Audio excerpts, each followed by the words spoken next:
बच्चों हमारा चैप्टर 1 चल रहा है विद्युत आवेश और क्षेत्र, जिसमें हमने आवेश के बारे में पढ़ लिया, आवेश के प्रकार पढ़ लिया और लास्ट ही वीडियो हमने आवेशन करने की विधियों के बारे में भी पढ़ा था। अब थोड़ा और आगे चलते हैं, आज देखते हैं आवेश के गुणधर्म, आखिर आवेश में क्या क्या गुणधर्म होते हैं। आपने देखा था कि जब हम दो समान आवेशों को पास पास लाते हैं तो उनमें प्रतिकर्षण होता है, और जब दो असमान को हम पास पास लाते हैं उनमें आकर्षण होता है। यानी आप ये दो प्लस लाओगे, समान आवेश है तो क्या होगा, इसमें आपका प्रतिकर्षण होगा। ऐसे ही दो समान आवेश माइनस का अगर लेके आते हो, ये माइनस का और ये माइनस का, तब भी क्या होगा, प्रतिकर्षण होगा। तो कुल मिला के कहने का मतलब ये है कि अगर मैं दोनों प्लस लाऊं, दोनों प्लस को साथ साथ रखूं तो प्रतिकर्षण होगा, दोनों माइनस को अगर मैं साथ साथ रखूंगा तब भी क्या होगा, प्रतिकर्षण होगा। लेकिन अगर हम विपरीत आवेश ले लें, विपरीत आवेश का मतलब एक प्लस का एक माइनस का, या फिर एक माइनस का एक प्लस का, तब क्या होगा, तब आपका आकर्षण होगा। वो आपस में चिपकने की कोशिश करेंगे, वो आपस में चिपकने की कोशिश करेंगे। ये आवेश का गुण है, तो आप याद रखेंगे, समान प्रकृति के आवेश प्रतिकर्षण करते हैं और विपरीत प्रकृति के आवेश आकर्षण करते हैं। तो बच्चों मैं उम्मीद कर रहा हूं आप कॉपी और पेन लेके अवश्य बैठे होंगे, ताकि कुछ परिभाषाएं आप कॉपी में लिख भी सकें और साथ के साथ नोट्स मेरे साथ साथ बना सके। तो पहला गुणधर्म आपके समझ में आ गया, समान प्रकृति के आवेश प्रतिकर्षण करते हैं और विपरीत प्रकृति के आवेश आकर्षण करते हैं। ओके, चलिए एक और इसका गुणधर्म है कि इस पे वेग का प्रभाव नहीं पड़ता, आवेश पर वेग का प्रभाव नहीं पड़ता। मतलब क्या है, मतलब यह है कि कोई कण आपका आवेशित है, अगर आप स्थिर अवस्था में देखते हैं तो उसमें उतना ही आवेश होगा जितना कि गतिशील अवस्था में। आपने देखा मोबाइल को चार्ज करते हैं, अगर हम मोबाइल को घर में रख के चार्ज करें और उसी मोबाइल को गाड़ी में ले जाके चलते हुए चार्ज करें, तो ऐसा थोड़ी होता है कि आप गाड़ी में लेके जा रहे हो तो मोबाइल जल्दी चार्ज हो जाएगा और घर में कम चार्ज होगा, ऐसा नहीं होता ना। तो आवेश का वेग पर कोई प्रभाव नहीं पड़ता, आवेश वेग से प्रभावित नहीं होती। ये गुणधर्म भी आपको याद रखना है कि वेग का प्रभाव आवेश पर नहीं पड़ता है। ठीक है, चलिए अगला गुणधर्म देखते हैं। आवेश एक अदिश राशि है, आवेश एक अदिश राशि है। अब आप अदिश और सदिश राशि तो जानते हैं। अदिश राशि ऐसी भौतिक राशियां जिनके परिमाण होते हैं, दिशा नहीं होती, और सदिश राशि में क्या होती है, दिशा होती है। बस वही बात है, दिशा से कोई लेना देना नहीं है इसको आवेश। तो आवेश क्या है, स्केलर है, एक अदिश राशि है। और आप अदिश राशियों का योग और सदिश राशियों का योग भी जानते हैं, कक्षा 11 में आप पढ़ के आए हुए हैं कि हम अदिश राशियों का योग कैसे करते हैं, सदिश राशियों का योग कैसे करते हैं। अदिश राशियों में चिन्हों का ध्यान रखते हैं, चिन्हों का ध्यान रखते हैं ना। तो सेम यही चीज आगे है कि जब हम आवेशों को जोड़ेंगे तो चिन्ह परिपाटी के नियम का पालन करना पड़ता है। समझ गए बात को। यानी ये मानिए कि कोई अपने पास पिंड है, कुछ ऋणात्मक है कुछ धनात्मक है, तो नेट आवेश जो होगा, नेट जो आवेश होगा वो चिन्हों के साथ जोड़े जाएंगे। इसे हम आवेश का योज्यता नियम कहते हैं।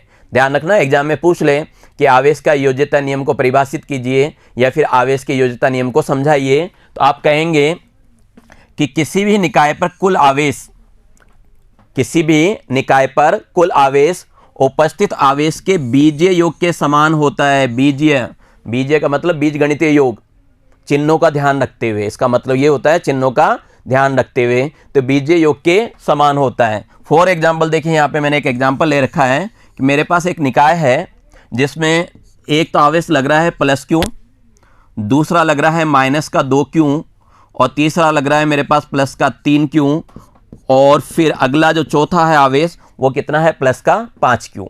मुझे अब ये पता करना है कि इस निकाय पे नेट आवेश कितना है, या इस परिमाण निकालना चाहिए कि नेट आवेश कितना है। तो हम क्या करेंगे, प्लस वालों को जोड़ेंगे। पहले क्या करेंगे, हम प्लस वाले को जोड़ेंगे। तो देखते हैं हम प्लस वाले कौन कौन से हैं। ये क्यू प्लस का है, ये 3 क्यू प्लस का है, और ये 5 क्यू भी क्या है आपका, प्लस का ही है। तो देखिए प्लस वाले जब आपने जोड़े तो कितने हो गए, प्लस वालों को जोड़िए, कितने हो गए, 1 और 3 4, 4 हो गया ना, और 5 9, तो प्लस के कितने हो गए, 9 हो गए।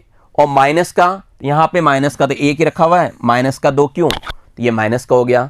तो फाइनली क्या हुआ, ये लिखा हुआ अपने पास finally Q minus 2 Q plus 3 Q plus 5 Q, plus वाले को हमने जोड़ा तो 9 क्यू हो गया, और 9q में से आपको माइनस वाला घटाना है, माइनस का 2q घटाना है, तो 9 में से 2 गए, कितने बच गए, कितने बच गए, 7, कितने बच गए, 7। तो मैं कहूंगा इस निकाय पे नेट आवेश कितना है, प्लस का 7q है, कितना है, प्लस का 7q। बच्चों भी मैंने बताया आपको कि इस नियम को क्या कहते हैं, इसे हम आवेश की योज्यता का नियम कहते हैं। परीक्षा में कई बार ऐसे ही पूछा जाता है कि आवेश की योज्यता का नियम बताइए, तो अब आप आवेश की योज्यता का नियम बता सकते हैं, और इस पर अगर कोई आंकिक प्रश्न आता है तो उसको भी बड़ी आसानी से कर सकते हैं। तो ये नियम आपके पक्का हो गया, आवेश की योज्यता का नियम।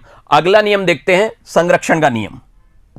संरक्षण का नियम देखिए, संरक्षण के नियम में क्या कहता है, आवेश को आप ना तो उत्पन्न कर सकते हैं ना ही नष्ट कर सकते हैं। जो आवेश होता है उसको ना तो उत्पन्न किया जा सकता है ना ही नष्ट किया जा सकता है, वो संरक्षित रहती है, एक माध्यम से दूसरे माध्यम में परिवर्तित किया जा सकता है। कुछ याद आ रहा है जब मैं ऐसा बोल रहा हूं, तो कुछ याद आ रहा है आपको, बिल्कुल आपको याद आ गया। छोटी कक्षाओं में आपने पढ़ा है ऊर्जा संरक्षण का नियम, पढ़ा है ना, ऊर्जा संरक्षण का नियम। वहां हमने पढ़ा था कि ऊर्जा को ना तो नष्ट किया जा सकता है ना ही उत्पन्न किया जा सकता है, ऊर्जा को एक रूप से दूसरे रूप में परिवर्तित किया जा सकता है। जैसे लाइट होता है, लाइट को वायर से जोड़ के क्या करते हैं, विद्युत ऊर्जा को प्रकाश ऊर्जा में बदल देते हैं, विद्युत ऊर्जा को प्रकाश ऊर्जा में बदल देते हैं, स्थानांतरण होता है। सेम ऐसा कैसा आवेश में होता है, आवेश उत्सर्जित नहीं हो सकती, यानी नया आवेश नहीं आ सकता, नष्ट भी नहीं हो सकता, एक माध्यम से दूसरे माध्यम में जा सकता है, और इसे ही हम आवेश का संरक्षण का नियम कहते हैं। फॉर एग्जाम्पल जैसे देखना चाहें तो हमने पिछले वीडियोज में, पिछली कक्षाओं में बहुत सारे आपको एग्जाम्पल दिए थे, याद कीजिए। एक कांच की प्लेट ली थी हमने, ली थी कांच की प्लेट, और एक रेशम का कपड़ा लिया था, दोनों को रगड़ा था, रगड़ा था। रगड़ने से क्या होता है, आवेश आता है, यानी ये कौन सी विधि हो गई, घर्षण विधि द्वारा आवेश उत्पन्न किया था। आवेश कैसे उत्पन्न हुआ था, इलेक्ट्रॉन के स्थानांतरण से। तो आपने क्या देखा था कि मानिए अपने पास ये कपड़ा है, ये कपड़ा है, देखिए वहां पे हमने क्या लिया था, एक कांच की प्लेट ली थी और एक रेशम का कपड़ा लिया था। हमने क्या किया था, एक कांच का प्लेट लिया था जिसको हमने रेशम के कपड़े पर रगड़ा था, और रेशम के कपड़े पर रगड़ने से हमारे पास क्या हुआ था, इसमें धन आवेश आ गया था, इसमें क्या हुआ था, धन आवेश आ गया था, और इस पे क्या हुआ था, ऋण आवेश आया था। यही हुआ था, यही हुआ था। और यह भी बताया था आपको कि इलेक्ट्रॉन त्याग करेगा, उस वजह से ऋण आवेश आएगा, और इस पे धन आवेश आएगा। वो जो उसने इलेक्ट्रॉन त्याग किए, सपोज कीजिए उसने 6 इलेक्ट्रॉन का त्याग किया, 6 इलेक्ट्रॉन त्याग किया, तो यहां पे 6 इलेक्ट्रॉन कम हो गए, लेकिन उधर क्या हो गया, 6 इलेक्ट्रॉन ज्यादा हो गया ना, 6 इलेक्ट्रॉन क्या हो गया, ज्यादा हो गया। तो नेट तो वही रहा, नेट तो क्या रहा, वही रहा। इसका मतलब क्या हुआ, आवेश संरक्षित रही, इसका हमने ना तो नुकसान किया है ना ही हमने उत्पन्न किया है। परीक्षा में पूछ लिया जाता है कि आवेश संरक्षण का नियम बताइए, तो आप बता सकते हैं आवेश संरक्षण का नियम कि आवेश सदैव सुरक्षित रहता है, अर्थात आवेश को ना तो उत्पन्न किया जा सकता है ना ही नष्ट किया जा सकता है। आवेश को हम ना तो उत्पन्न कर सकते हैं ना ही नष्ट कर सकते हैं। तो ये आप बता देंगे आवेश का संरक्षण का नियम है। एक एग्जाम्पल भी दे सकते हैं, ये तो आपको दे दिया एग्जाम्पल, इस एग्जाम्पल को भी दे सकते हो, रासायनिक अभिक्रिया वाले। तो देखिए यहाँ पे ये आपका यूरेनियम है, यूरेनियम में बताइए यूरेनियम के कितने होते हैं इलेक्ट्रॉन, परमाणु क्रमांक 92। तो यूरेनियम के 92 है, ये प्रक्रिया से पूर्व कितना हो गया, 92। यूरेनियम जब टूटता है तो थोरियम और हीलियम में टूटता है। थोरियम के कितने हैं, 90, और हीलियम के कितने हैं, 2। टोटल देखो प्रक्रिया से पहले कितना था, प्रक्रिया से पहले कितना था, 92, 92 थे ना, और बाद में क्या हो गया, 90 + 2, 90 + 2, तो अभी भी बाद में क्या हो गया, 92 ही आ गया। तो दोनों तरफ क्या हो गया, बैलेंस ही है ना।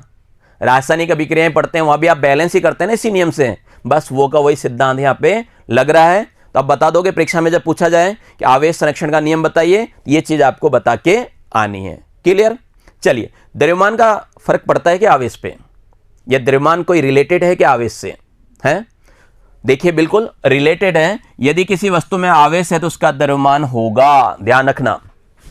यदि कोई वस्तु आवेशित है तो क्या होगा, उसका द्रव्यमान होगा, द्रव्यमान होगा, लेकिन द्रव्यमान होने पे आवेश होना आवश्यक नहीं।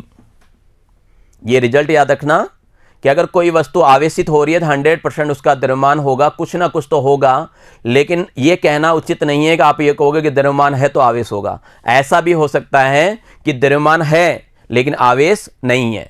क्लियर? दोबारा बोल रहा हूं, लिख लीजिए चाहे अच्छी तरह अपने कॉपी में कि यदि किसी वस्तु में आवेश है तो निश्चित रूप से उस वस्तु का द्रव्यमान होगा, किंतु ऐसी भी वस्तुएं होती है जहां द्रव्यमान होता है किंतु आवेश नहीं होता।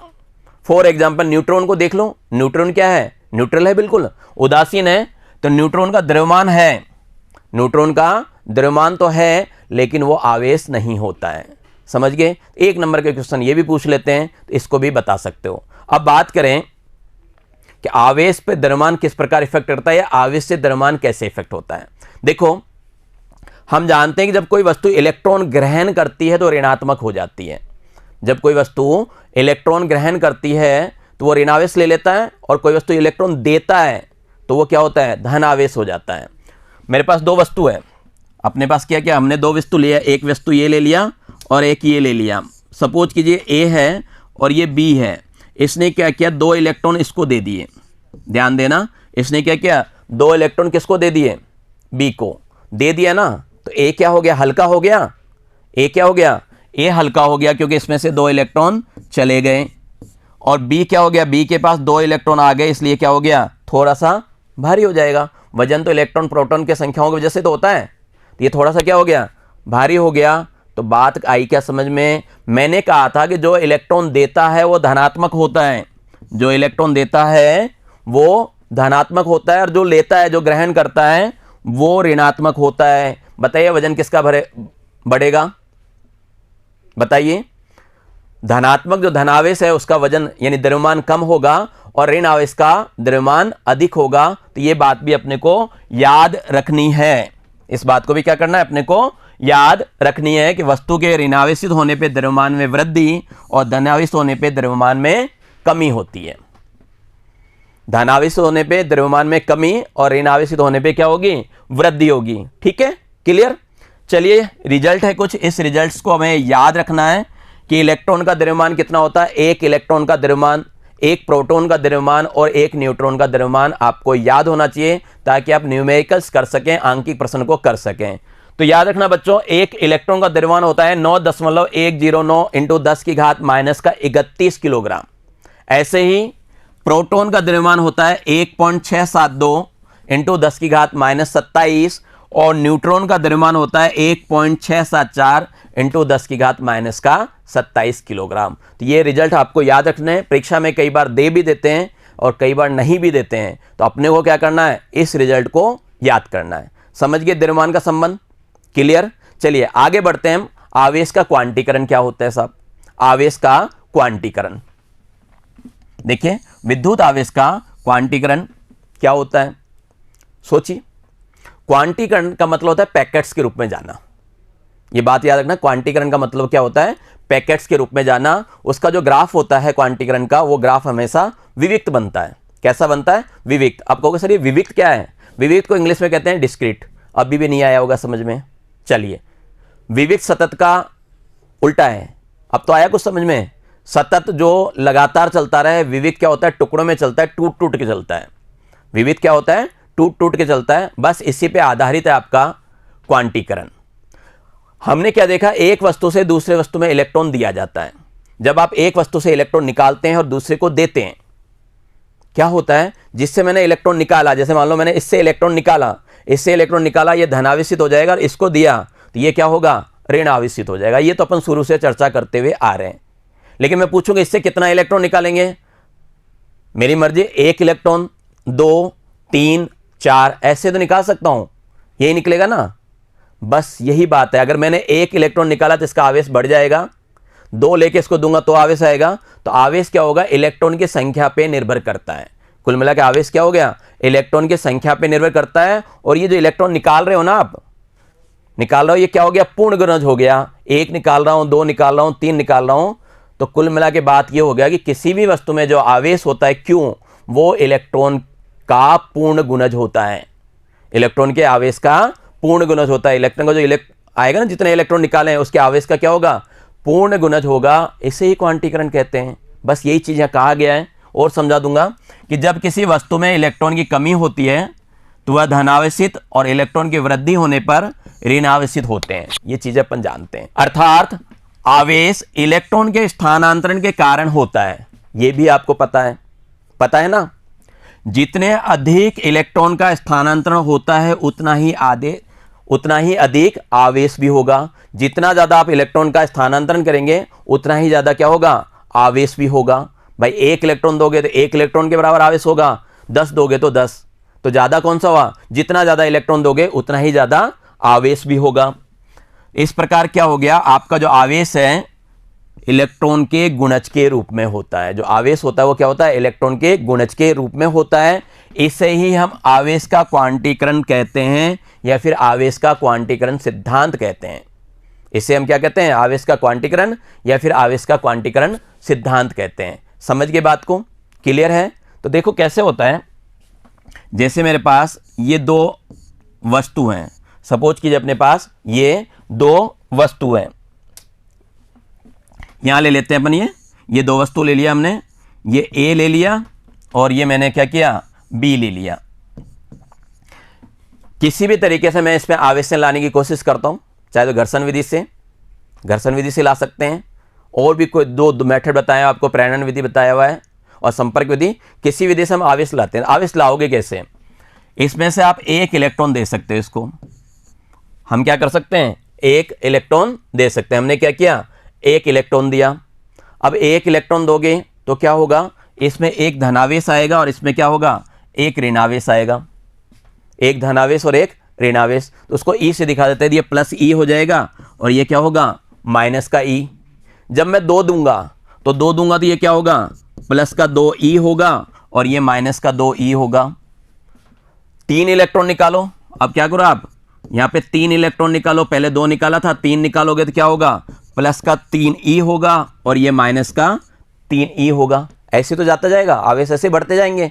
तो इसका मतलब क्या होगा, उसको मैं व्यापक रूप में लिखना चाहूँ आगे तो क्या बोलोगे आप कि प्लस का एन ई होगा या माइनस का एन ई होगा। ये सारे क्या है, इलेक्ट्रॉन के स्थानांतरण से क्या उत्पन्न हो रहा था, आपको बताया था क्या हो रहा था, आवेश। तो ये आवेश का डेफिनेशन बन गया। आवेश को क्यों लिखते हैं, और क्यों बराबर क्या कर सकते हो, एन ई लिख सकते हो, या फिर एक साथ लिखना चाहो तो ये देखिए, उधर तो प्लस का एन ई और इधर का माइनस का एन ई, एक साथ हम प्लस माइनस एन ई भी लिख सकते हैं।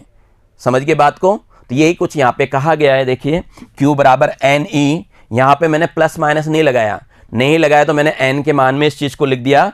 n कोई भी धनात्मक या ऋणात्मक पूर्णांक है। n क्या है, कोई भी धनात्मक या ऋणात्मक, +1 -1 +2 -2 +3 -3 इस तरह हो सकता है। n का मान 0 भी हो सकता है। जब हम n का मान 0 लेंगे तो q का मान देखिए क्या निकलेगा, 0 आ जाएगा, आवेश शून्य हो जाएगा। n का मान 0 लेने पे आवेश शून्य हो जाएगा। तो ये आवेश का क्वांटीकरण का सिद्धांत है। क्लियर, यहां तक आवेश का क्वांटीकरण के सिद्धांत में कोई समस्या नहीं होनी चाहिए। अब जो आप E की बात कर रहे थे, हम जो E की बात कर रहे थे कि आवेश कितना होता है, तो उसका मान होता है आवेश का 1.602192 इंटू 10⁻⁻19 कूलाम, जिसको हम शॉर्ट में आंकिक प्रश्नों को हल करने के लिए E बराबर 1.6 इंटू 10⁻19 C लिखते हैं। अगर इलेक्ट्रॉन की बात करेंगे तो -E बोलेंगे, और प्रोटॉन की बात करेंगे तो हम प्लस का E बोलेंगे। तो ये आवेश के क्वांटीकरण का सिद्धांत है। 100% परीक्षा में पूछा जाता है, तो इसका कंसेप्ट आपको अच्छी तरह क्लियर करना है। चलिए एक एग्जांपल देख लेते हैं इसके लिए, कि किसी धातु के गोले को 1 कूलाम आवेश से धनावेशित के लिए कितने इलेक्ट्रॉन निकालने पड़ेंगे। एग्जाम्पल को अच्छी तरह पढ़िए। किसी धातु के गोले को 1 कूलाम आवेशित करने के लिए कितना आवेश, कितना लाना चाहता हूं मैं, 1 कूलाम। और क्या पूछ रहा है, कितने इलेक्ट्रॉन निकालने पड़ेंगे, कितने इलेक्ट्रॉन निकालने पड़ेंगे। यहां जो मैंने ये सूत्र दिया था Q बराबर एन ई या माइनस का एन ई, एन क्या था, इलेक्ट्रॉन की संख्या, एन क्या था, इलेक्ट्रॉन की संख्या, ई आवेश का मान। जितने इलेक्ट्रॉन आपने 5 इलेक्ट्रॉन है तो 5 ई हो जाएगा, 6 इलेक्ट्रॉन है तो 6 ई हो जाएगा। समझ रहे बात को, चिन्ह लगा लेंगे बाद में, प्लस माइनस, प्लस धनात्मक के लिए होता है, माइनस ऋणात्मक के लिए होते हैं। क्लियर। तो ऐसा यहां पे देखिए इसी एग्जांपल में Q बराबर था आपके पास एन ई। एन का मान बताइए कितना है, इस प्रश्न में एन का मान कितना है। तो ये पूछ रहा है कितने इलेक्ट्रॉन, तो आपको तो एन का मान खुद को ही पता करना है। हमें क्या करना है, एन का मान मालूम करना है। फिर दिया क्या इसने, आवेश, कितने कुलाम आवेश, 1 कुलाम आवेश। तो ये क्या कह रहे हैं, क्यू का मान दे रहे हैं आपको। क्यू का मान कितना दे रहे हैं, 1 कुलाम। क्यू का मान 1 कुलाम। अब आपको एन का मान ज्ञात करना है। ई का मान आप खुद ही जानते हैं, ई का मान कितना होता है, 1.6 इंटू 10 की पावर -19। ये तो हम जानते ही हैं, बस रख दो, आ जाएगा मान। अपने पास ये सूत्र है, क्यू बराबर एन ई। क्यू का मान रखो, हमने क्यू का मान रख दिया 1 कुलाम। एन मुझे ज्ञात करना है, ई का मान रख दिया 1.6 इंटू 10 की पावर 19 सी, यानी कुलाम, वो भी कुलाम में ही है। कुलाम से कुलाम कैंसिल, एन का मान निकाल लिया, बटे में ले गए इसको, एन यहाँ रख लिया, 1 के बटे में ले गए, तो ये हो गया 1/1.6 इंटू 10 की घात माइनस का 19। 1/1.6 इंटू 10 की घात माइनस का 19। अब मुझे क्या करना है, 10 की घात -19 को ऊपर लेके जाना है। नीचे 10 की घात -19 है, इसको जब मैं ऊपर लेके जाऊंगा तो क्या हो जाएगा, प्लस का हो जाएगा। नीचे माइनस का है, ऊपर जाएगा तो क्या होगा, प्लस का हो जाएगा। तो ये ऊपर ले जाके 10 की घात जो 19 है, प्लस का 10 की घात 19 बन गया। नीचे है मेरे पास 1.6, 1 दशमलव हटाऊंगा तो 1 जीरो और बढ़ जाएगा। पहले 19 थे, अब कितने हो जाएंगे, अब कितने हो जाएंगे, 20। तो ये हो गया 10 की घात 20 बटे कितना, 16। अब काटना है मुझे, अब मुझे क्या करना है, काटना है। 16 2 अंक है तो ऊपर भी क्या करें, या तो 2 अंक लो। 10 से 2 अंक तो कैसे आएगा, 10 की घात 1 लूंगा तो 10, और 10 की घात 2 लूंगा तो कितना होगा, 100। तो मुझे 10 की घात 2 चाहिए, यानी मैं यूँ लिखूँ इसको कि 10 की घात 2 गुणा 10 की घात कितना, 20 में से 2 गया तो 18 हो गया ना। यूँ लिख लिया हमने इसको, 10 की घात 2 गुणा 10 की घात 18 बटे में 16। अब इसको सरल कर लें, आपको पता ही है 10 की घात 2 कितना होता है, पता है ना सबको, 100 होता है। तो वो लिख दिया अपन ने 100 बटे ये 16, 10 की घात 18 लिखा हुआ ही है। काट लो, काटना आता है सभी को बच्चों। 4 से काटा 25 चौक 100, और ये आ गया अपने पास 4। तो ये आ गया 25 बटे 4 इंटू 10 की घात 18। अब सोचिए 25 बटे 4 तो सबको ही पता है ना कि 25 में 4 का भाग देते हैं कितनी बार जाता है, क्या आता है, 6 चौक 24, ये बच गया 1, पॉइंट लगाया 10, 4 दूनी 8, फिर 2, और ये आ गया 4 पंचे 20। भाग लगाना सबको आता है, कोई दिक्कत नहीं है ना। तो कुल मिला के आपके पास ये आंसर आ गया 6.25 इंटू 10 की घात 18। इतने सारे इलेक्ट्रॉन लगाने पड़ेंगे। एक बात आप नोट कर रहे हैं कि सर यहाँ तो पॉइंट लग रहा है, और आप तो कह रहे थे इलेक्ट्रॉन की संख्याएं हमेशा पूर्णांक में होती है, तो ये एन का मान पॉइंट में क्यों आ रहा है। थोड़ा सा दिमाग लगाओ, इस पॉइंट को अगर मैं हटा दूं, पॉइंट के बाद कितने अंक है, 2 हैं, तो 2 उधर और हटा दें, इसको 2 से ले लें, तो ये क्या हो जाएगा, 625 इंटू 10 की घात 16 हो जाएगा। तो सोचिए कितना हो गया, 625 इंटू 10 की घात 16। 10 की घात 16 का मतलब इकाई, दहाई, सैकड़ा, हजार, 10,000, लाख, 10 लाख, करोड़, 10 करोड़, अरब, 10 अरब, खरब, 10 खरब, पदम, संख, पता नहीं बहुत ज्यादा। तो ये इलेक्ट्रॉन की संख्या क्या हो गई, बहुत ज्यादा है।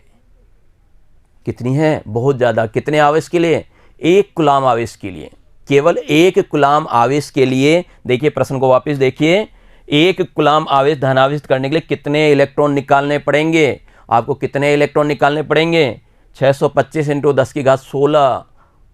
खरबों से भी आगे जा चुके हैं, बहुत आगे जा चुके हैं, इतने सारे इलेक्ट्रॉन निकालने पड़ेंगे। प्रैक्टिकली पॉसिबल नहीं ना। तो अब आप समझ सकते हो 1 कुलाम आवेश के लिए कितने इलेक्ट्रॉन को स्थानांतरित किया जाता है। अब एक बात और नोट करो, यहाँ पे आपके पास एनसीईआरटी में क्वेश्चन और बनाया गया है कि क्वांटीकरण का जो सिद्धांत होता है, मैंने बताया कि उसका ग्राफ विविक्त होता है, टूटा टूटा ग्राफ होता है, उसको हम विविक्त बोलते हैं। जैसे 1 इलेक्ट्रॉन आ गया, 2 इलेक्ट्रॉन आ गया, 3 इलेक्ट्रॉन आ गया, तो इसके ग्राफ इस तरह बनाते हैं, है ना, 1 इलेक्ट्रॉन, 2 इलेक्ट्रॉन, 3 इलेक्ट्रॉन। अगर कोई ग्राफ इस तरह अगर लगातार बन रहा है तो ये ग्राफ कहलाता है सतत, यानी एक जैसा जाता हुआ दिखता है, कंटिन्यूअस। अब सोचिए आप 625 इंटू 10 की घात 16 इलेक्ट्रॉन अगर निकलते हैं तो क्या होगा। अगर 10 इलेक्ट्रॉन एक एक करके निकलते हैं, 10 इलेक्ट्रॉन एक एक करके निकलते हैं, तो आपको उनके बीच में गैप दिखाई देगा, आपको लगेगा हाँ एक एक करके जा रहे हैं, बिल्कुल सेना के सिपाही की तरह कि 10 सिपाही जा रहे हैं, एक एक करके आ रहे हैं, तो आपको एक एक दिखता जाएगा। लेकिन मैं कहूँगा 10 नहीं आ रहे हैं, वहाँ पे 10 लाख सैनिक एक एक करके आ रहे हैं, तो आपको क्या होगा, एक लंबी लाइन चलती हुई नजर आएगी और ऐसा लगेगा बीच में कोई गैप ही नहीं है। लंबी लाइन चलती हुई आएगी। बस ऐसा ही होता है जब हम बड़े पैमाने की बात करते हैं तो बड़े पैमाने पे बहुत सारे इलेक्ट्रॉन निकलते हैं और वो एक साथ एक एक करके तो निकलते हैं, लेकिन वो लाइन हमें क्या होती है, सतत नजर आती है। तो वहाँ पे क्वांटीकरण के सिद्धांत को भूलना पड़ता है। यूँ लगता है कि यहाँ पे क्वांटीकरण का सिद्धांत नहीं लग रहा है स्थूल वाले के लिए। एक पेपर में भी पूछा जा सकता है, आपके बुक में भी क्वेश्चन है, ये बात वहाँ पे आपको क्लियर करनी है। समझ गए बात को? चलिए और एग्जाम्पल देखते हैं। ये कह रहा है यदि किसी पिंड से 1 सेकंड में 10⁹ इलेक्ट्रॉन किसी अन्य पिंड में स्थानांतरित होते हैं तो 1 कूलम आवेश स्थानांतरण में कितना समय लगेगा। आपके एनसीईआरटी का ही एग्जाम्पल है, बुक का ही अपना एक एग्जाम्पल है। पढ़िए, इसको दोबारा से पढ़िए, आपको समझ में आ जाएगा। कई बार क्या होता है, हम न्यूमेरिकल क्वेश्चन एक बार पढ़ते हैं घबरा जाते हैं, यार क्या पूछ रहा है समझ में नहीं आ रहा। लेकिन आप क्या करें, लंबी सांस लें, रुकें, एक बार दोबारा पढ़िए इसको। जैसे आप दोबारा पढ़ेंगे आपको समझ में आ जाएगा कि वो क्या कह रहा है। और जैसे जैसे क्वेश्चन पढ़ते जाएं वैसे वैसे उसको हाईलाइट करते जाएं, आपको पता चलता जाएगा क्या दे रखा है, क्या पूछा है। इस चीज़ का भी ध्यान रखेंगे। तो सबसे पहले देखिए, कहता है कि 1 सेकंड में 10⁹ इलेक्ट्रॉन किसी अन्य पिंड में स्थानांतरित होते हैं। कितने इलेक्ट्रॉन? 10⁹ इलेक्ट्रॉन, 10⁹ तो क्या दे दिया अपने को, n दे दिया। इसने क्या किया, n दे दिया मुझे, n बराबर 10⁹ कितनी देर में, तो 1 सेकंड में। ये t दे दिया 1 सेकंड, t दे दिया मुझे 1 सेकंड में। कितना पूछ रहा है अब, 1 कूलम आवेशित स्थानांतरण में कितना समय लगेगा। 1 कूलम आवेशित में यानी Q का मान कितना दे दिया, Q का मान कितना दे दिया उसने, Q का मान आपको 1 कूलम दे दिया। और फिर भी क्या पूछ रहा है, 1 कूलम के लिए T पूछ रहा है। 1 कूलम के लिए क्या कह रहा है, ये T का मान पूछा कि कितना समय लगेगा। तो चलिए देखते हैं, फॉर्मूला तो अपने को वही यूज करना है, Q बराबर NE, उसी से होगा। ठीक है, ये चीज यहां लिखा हुआ है, T बराबर 1 सेकंड पे n का मान है 10⁹। T बराबर 1 सेकंड पे n का मान कितना है, 10⁹। और T बराबर 1 सेकंड पे Q का मान कितना हो गया, बताइए Q का मान कितना हो गया, 10⁹ E। कैसे, इस वाले सूत्र से, Q बराबर NE के फॉर्मूले से हो गया ना। n का मान ये था ना अपने पास, n का मान 10⁹ रख दिया हमने। अब आपको क्या करना है, E का मान भी रख देना है। E का मान आपको अच्छी तरह पता है, 1.6 × 10⁻19 माइनस का, ये रख दिया हमने E का मान। और ये रहा आपका n का मान, ये n का मान है, ये E का है। 1.6 × 10⁻19 गुणा हो गया 10⁹ अब देखिए इस पे नजर जा रही है, आप इस पे देखिए, क्या देख रहे हो, ये माइनस का 19 और ये प्लस का 9 है। कितने हो जाएंगे, माइनस का 19 और प्लस का 9 कितने, माइनस का 10 होगा। बिल्कुल सही है। तो ये अपने पास माइनस का 10 हो गया, अपने पास क्या हो गया, माइनस का 10 हो गया, दिख गया, 10⁻−10। तो ये आपके पास Q का मान आ गया, आवेश का मान आ गया 1.6 × 10⁻−10 कूलम। यानी ये कहना चाहता है कि 1 सेकंड में 1.6 × 10⁻−10 कूलम आवेश उत्पन्न होगा। 1 सेकंड में आपको कितना आवेश चाहिए भैया, हमें कितना आवेश चाहिए, हमें तो आवेश चाहिए था कितना, 1 कूलम, कि 1 कूलम आवेश उत्पन्न करने में कितना समय लगेगा। एक एक नियम लगा दो, एक एक नियम आता है ना अपने को, एक एक नियम लगा दो कि 1.6 × 10⁻−10 कूलम आवेश स्थानांतरण में समय लेता है कितना, 1 सेकंड। तो 1 कूलम के लिए कितना समय लगेगा, इसके बटे में आ जाएगा। ठीक है, बटे में चला जाएगा, तो ये हो जाएगा 1/1.6 × 10⁻−10। बस इसको थोड़ा सा सरल कर लो, सरल करना आपको आता है ना। ये 10⁻−10 है, ऊपर लेके जाएंगे इसको हम, क्या करें, जब आप इसको ऊपर लेके जाओगे तो कितना हो जाएगा, नीचे माइनस का, ऊपर क्या होगा, प्लस का हो जाएगा। और ये कहानी किस में होगी, सेकंड में। अब मुझे क्या करना है, इसको सेकंड को मिनट में बदलना है। जब आप सेकंड को मिनट में बदलते हैं तो किसका भाग देते हो, 60 का। तो ये मिनट में बदल गया, सेकंड को क्या किया, मिनट में बदलना है, हमने मिनट में बदल दिया। अब मिनट को घंटे में बदलना चाहते हैं, 1 घंटे में कितने मिनट होते हैं, 60 मिनट होते हैं ना। फिर वापस हम क्या करेंगे, 60 का और लगा देंगे, तो नीचे एक 60 और लगा दिया, एक 60 हमने और लगा दिया। क्यों लगाया, समझ गए ना। इससे तो क्या हुआ, ये मिनट बना है, इससे क्या हुआ, ये मिनट बना है, और इससे क्या बना है, ये हावर बना है, घंटा बना है। ठीक है, क्या बना है, घंटा। और आपको पता है 1 घंटे में कितना होता है, 1 घंटे में 60 मिनट होते हैं। अब मुझे दिन बनाना है, मुझे क्या करना है, दिन। तो दिन के लिए किसका भाग दूंगा, 24 का, क्योंकि एक घंटे में कितने दिन होते हैं, हम कंफ्यूज हो जाते हैं, अरे क्या पूछ रहे हो सर, दिन में घंटे तो बता सकते हैं। चलिए दिन में घंटे बताइए कितने होते हैं, एक दिन में 24 घंटे होते हैं, एक घंटे में 1/24 दिन होता है, इसलिए मैं 24 का भाग लगा रहा हूं। तो ये दिन बदलने के लिए मैंने क्या किया, 24 का भाग लगा दिया, और वर्ष में बदलने के लिए मैंने क्या किया, 365 का भाग लगा दिया। क्लियर, समझिए बात को। ये मिनट के लिए, ये घंटे के लिए, और ये दिन के लिए, और ये वर्ष के लिए। जब इसको आप हल करेंगे तो ये लगभग 198 ईयर्स आएगा, 198 पॉइंट समथिंग आता है। कहने का मतलब 198 और ज़्यादा लेना चाहो तो 200 वर्ष। कितना टाइम लग जाएगा आपको, 200 वर्ष लग जाएंगे। हमें कितना समय लगेगा, 200 वर्ष। अब जरूर सोच रहे हो सर ना तो आप रहोगे ना हम रहेंगे, 200 वर्ष तक कौन देखेगा। अब सोचो, अब आप देखो कि कितनी फास्ट आवेश बनता है, इलेक्ट्रॉन कितने फास्ट निकालने पड़ते हैं, क्या करना पड़ता है। इससे आपके कुछ कंसेप्ट आपके क्लियर हुआ होगा। चलिए एक एग्जाम्पल और ले लेता हूं।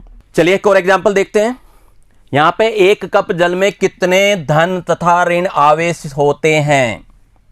क्या बात है, कप के अंदर पानी है, पानी में कितने होंगे, 1 कप पानी में कितने धन या ऋण आवेश होंगे, यह पता करना है। और यहां आपको ध्यान रखना है कि 1 कप की जब बात की जाए तो उसमें कितना द्रव्यमान होता है पानी का, जल का, 250 ग्राम। 1 कप में 250 ग्राम होता है, ये अपने को ध्यान रखना है। जब भी फिजिक्स में आपसे 1 कप की बात की जाए तो 250 ग्राम। अच्छा, ये तो पता है आपको कि जल जो होता है वो H2O से बनता है, और इनके अणु का द्रव्यमान निकालें, H का 1 होता है, O का कितना होता है, याद कीजिए 8 तो परमाणु क्रमांक होते हैं, परमाणु भार कितना होता है, 16। ठीक है, तो यहां पे 1, ये 16 और 1 कितने हो गए, 1 16 और 1, 1 और 16 17, 17 और 1 कितने हो गए, 18। तो 18 ग्राम जल के अणु का द्रव्यमान कितना हो जाएगा, 18 ग्राम हो जाएगा। ठीक है, क्लियर यहां तक। चलिए अब आपको यह देखना है कि हम निकालना क्या चाहते हैं। हम ऋण आवेश या धनावेश निकालना चाहते हैं। परिमाण में दोनों बराबर होते हैं, धनावेश और ऋणावेश दोनों बराबर होते हैं। 250 ग्राम जल के लिए निकालना चाहते हैं तो हमें Q का मान पता होना चाहिए, कितने इलेक्ट्रॉन निकलेंगे वो पता होना चाहिए, इलेक्ट्रॉनों की संख्या भी हमें ज्ञात होनी चाहिए। तो यहां पे हम निकालेंगे n का मान यानी इलेक्ट्रॉन की संख्या, और इलेक्ट्रॉन की संख्या मोल की सहायता से निकलेगा। यहां पे 1 मोल का मान कितना हो गया, 18 ग्राम हो गया। 1 मोल कितना हो गया, 18 ग्राम। 1 की बात की ना, 1 के अंदर आपका 18 आया था, तो 1 मोल यानी 18 ग्राम। 1 ग्राम बराबर कितना हुआ, 1 ग्राम बराबर क्यों, क्योंकि मुझे 250 ग्राम का पता करना है कि 250 ग्राम में, तो 1 ग्राम बराबर कितना हो गया, तो एक नियम से करेंगे, बटे में चला जाएगा। तो 1 ग्राम हो गया 1/18 मोल। मोल का मान पता ही आपको कितना होता है, 6.02 × 10⁻23। तो हमने 1 मोल का ये मान रख दिया। इसको सरल नहीं करेंगे, बाद में एक साथ करेंगे। ठीक है, अब आपने 1 ग्राम की बात कर ली तो 250 ग्राम में कितना होगा, तो उसको आप क्या करेंगे, 250 से गुणा कर देंगे। ये अपन ने 250 से गुणा कर दिया, और यहाँ अपने को मालूम चल गया कि 250 ग्राम यानी 1 कप में कितने अणु हैं, 6.02 × 10⁻23 गुणा 250/18 अणु हैं। क्लियर यहाँ तक। अब वापस आ जाइए, HOH में इलेक्ट्रॉन की संख्या देखें, यानी एक अणु में कितने इलेक्ट्रॉन आ रहे हैं, इलेक्ट्रॉन की संख्या देखें। तो जब आप इलेक्ट्रॉन की संख्या देखेंगे तो कितना होगा, हाइड्रोजन में 1 और ऑक्सीजन में 8 इलेक्ट्रॉन होते हैं। 2 हाइड्रोजन है, 2 + 8, तो इलेक्ट्रॉन की संख्या कितनी हो गई, 10 हो गई। इलेक्ट्रॉन की संख्या कितनी हो गई, 10 हो गई। अब आप आसानी से पता कर सकते हैं कि कप में कुल कितने इलेक्ट्रॉन हैं, कप के अंदर कितने हैं, कुल कितने इलेक्ट्रॉन हैं। तो बताइए कितने होंगे, एक अणु में 10 हैं, कुल ये अणु थे, इसको हम क्या करें, 10 से गुणा कर लें। इसको क्या करें, 10 से गुणा कर लें। बस सीधी सी बात है, मेरे पास n का मान आ गया। इलेक्ट्रॉन की संख्या क्या होती है, n होती है, n का मान आ गया। E का मान आपको पता है ही, बस Q = NE वाला फॉर्मूला लगाइए।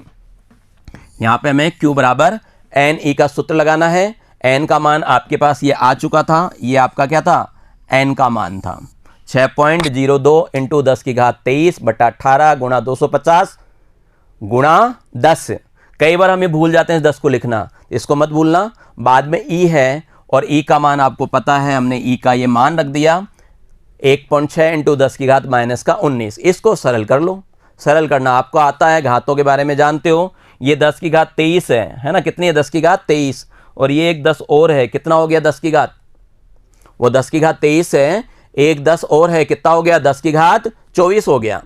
और ये है आपका माइनस का 19, प्लस का 24 और माइनस का 19, बताइए, मैं पूछ रहा हूँ आपसे, प्लस का 24 और माइनस का 19 कितना होगा, प्लस का 5 ही आएगा ना, 19 और 5 24 होते हैं, प्लस का 5 आ गया, तो कुल मिला के ये आ गया 6.02 इंटू 10 की घात 5, ये 250 आ जाएगा, 1.6 बटे में कितना है 18।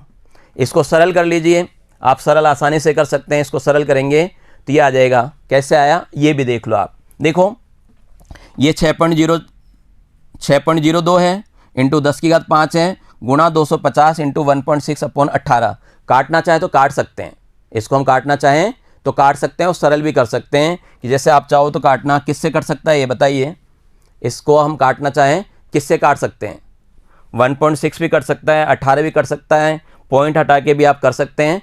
तो हल करने के तरीके सभी बच्चों के अपने अपने होते हैं, तो आप अपने तरीक़ों से हल कर सकते हैं इनको। इसको जब हल करेंगे तो यह पे आपका आंसर ये आएगा 1.337 इंटू 10 की घात 7, 1.337 इंटू 10 की घात 7, और ये अपना उत्तर हो जाएगा, इसको आप लगभग में बोल सकते हैं 1.34 इंटू 10 की घात 7 कूलम।